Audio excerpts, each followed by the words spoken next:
Директорка на средно училиште агитирала во електронска група со своите вработени, споделувајќи содржина и плакат од политичка партија со повик за поддршка на кандидат на избори. Таа е пријавена во антикорупцијската комисија, која пак ќе ја пријави до надлежното јавно обвинителство. Анонимниот пријавител ја обвинува директорката дека освен политичка агитација, вршела и мобинг врз своите колеги кои биле политички неистомисленици.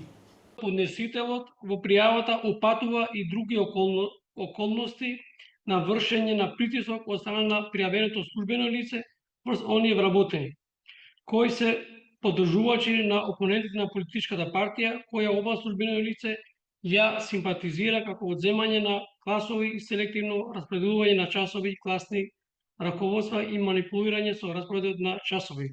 Ова е еден од неколкуте случаи на прекршување на изборните правила за кои денеска расправаше Државната комисија за спречување на корупцијата. Дел од нив се основани, а дел ги отфрли. Во друг случај пријавен е избор на професор за проректор на универзитет, за кој комисијата утврдила дека нема прекршување на закон, бидејќи избраното лице веќе било во работен однос. Слично и одлуката за вработување во едно средно училиште била донесена во рамките на дозволениот период. Антикорупцијска ја разгледа и пријавата за наводна изјава на кандидат за градоначалник кој ветувал готовински средства за ранливи категории пензионери. Според комисијата се работи за дел од изборната програма, а не за директно прекршување на изборниот процес.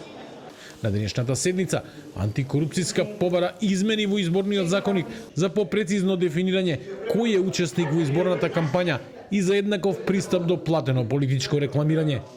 Ваквиот начин на уредување остава можност при примена на член 75 г став 1 да се појават и други непредвидени ситуации во случаи кога во изборната кампања учествуваат политички партии кои не се опфатени со оваа одредба, но во исто време ги исполнуваат условите и секако имаат право да се јават како учесници во изборната кампања, согласно дефиницијата за учесник во изборна кампања од поимникот на изборниот законник.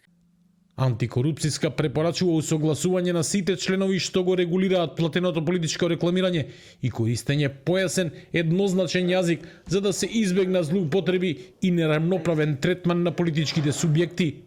Комисијата ги усвои проценката за ризици од корупција и методологијата за изработка на националната стратегија за спречување на корупцијата и судират на интереси за периодот 2026-2030 година.